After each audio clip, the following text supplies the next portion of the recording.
Hello everyone, welcome to a new video, and in this video I'm essentially going to talk about attending conferences as a graduate student.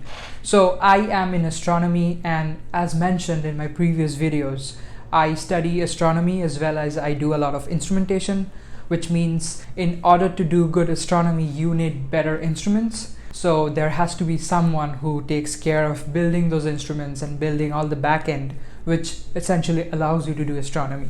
So recently I had this great opportunity of visiting Sardinia in Italy, which is a little island of the mainland of Italy, right? So at Sardinia you have this very beautiful city at the southern tip of the island called Cagliari, which has its very old history, and it's a beautiful place. So over there this year we had the CASPER 2022 workshop / conference, which is this huge mega collaboration of astronomers and engineers alike. So CASPER stands for Collaboration for Astronomical Signal Processing and Electronics Research. So as the name suggests, it involves a lot of astronomical signal processing, and it also involves building a lot of instruments to support that kind of signal processing. So I have been a bit away from making videos on YouTube, and that's mainly because we here at Queen's are building a balloon-borne VLBI station. So it's going to be a 1 meter radio dish which is going to be sent up on a balloon, and we are going to observe at K-band, and the goal is to do a VLBI with it. Now although it sounds fancy, the back end of it requires you to do a lot of things differently, which has not been done before. So now since we are observing at a comparatively higher frequency band, I would say, so in that case we need good electronics to support and handle all that back end. So in that case the CASPER community is something that I wanted to get into, because I am someone who is working on the back end of signal processing and the intermediate frequency stage, the IF stage of our system.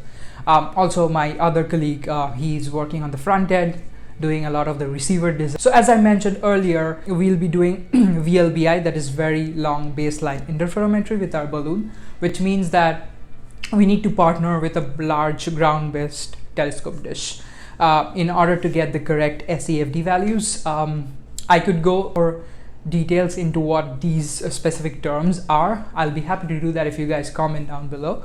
But overall, what I'm trying to say here is our little dish needs to partner with a bigger dish so that we have enough sensitivity in order to observe a particular target. So one of the dishes which we are targeting, if we happen to launch from Europe, is the SRT, which is the Sardinia 64 meter radio dish.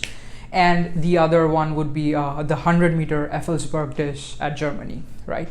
So this was another major goal for me to cover while visiting this conference. The CASPER toolflow essentially is a set of libraries that is found in MATLAB or Simulink, which you can use to make all your FPGA designs.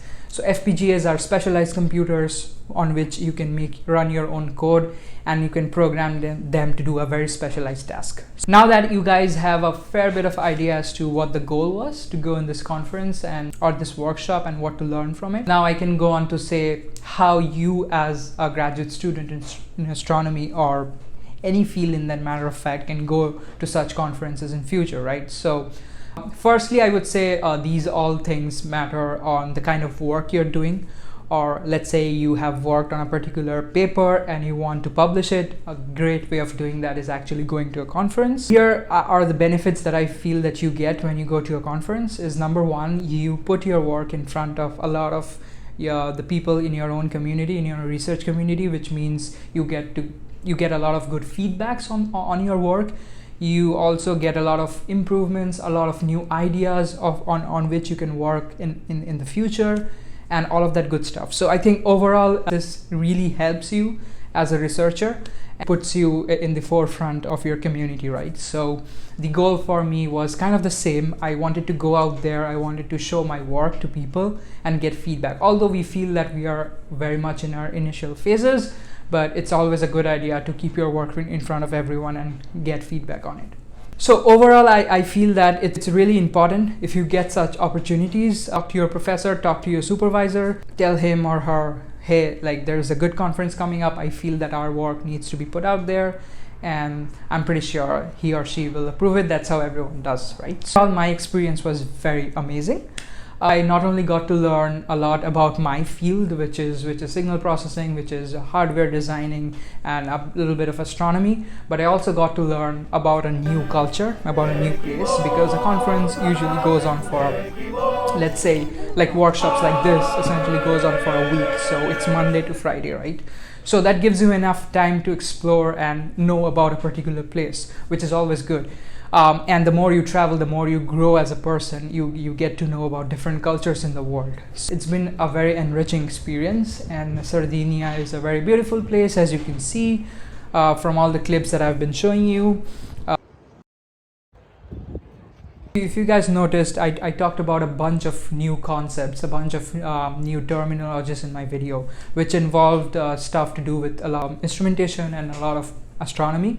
So if you guys would like me to elaborate on whatever I spoke before, I will be happy to do that. So the other thing is I have decided to make videos on my research topics, what I deal with, that is star formation, and also the other projects that I'm working on, like our little balloon-borne VLBI project, a detector readouts for another telescope called the CAT Prime. I wish to be more consistent on this channel and covering more broad topics of astronomy and instrumentation alike, which I hope will benefit a lot of upcoming astronomers or hardware engineers, for a matter of fact, or anyone who is essentially interested in this field. So please go follow me on my social handles. The reason I ask you to do is it gives you an in-depth day-to-day view of how grad student manages his life. And also, I believe those platforms are a great way of communicating with me. So I mean, YouTube, although it's a great platform to put videos, but it's not a great platform to talk. So please go there, follow me, and I hope to catch you all guys in the next one. Thanks.